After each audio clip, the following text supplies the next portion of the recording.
In today's video, I'm going to teach you how to rename a sheet in Google Sheets. By the end, you'll know exactly how to update the title of your Google Sheets file so it's easier to find and organize in your drive. Quick note before we start. What we're changing here is the document's title at the top of the screen, the name you see in Google Drive and Share dialogues. That's different from the individual sheet tabs at the bottom. We'll focus on the file name in this walkthrough. First, open your web browser and go to Google's homepage. Make sure you're signed into your Google account so you have access to your files. In the top right corner, you'll see the Google Apps icon. It looks like a small grid of dots. Click that to open the app launcher. From the list of apps, choose Sheets.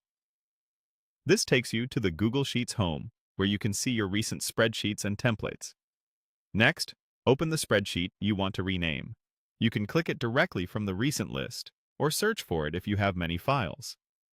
Once your spreadsheet is open, look to the very top left corner of the screen, just above the File menu. You'll see the current name of the spreadsheet displayed there.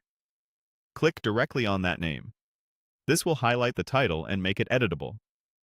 Now type your new name.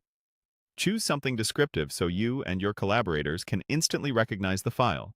Include a date, a project name, or a version number if that helps your workflow.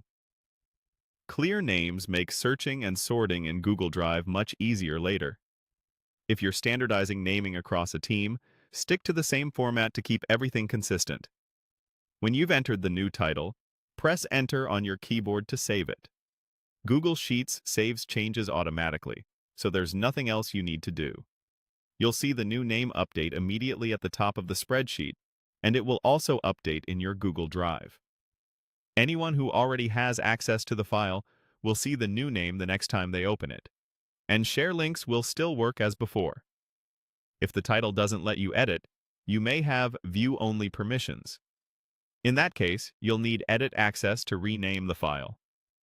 Also, if you're working in a browser tab that's been open for a long time, a quick refresh can help the change appear everywhere. That's it. Simple, fast, and organized. Thanks for watching, and happy spreadsheeting.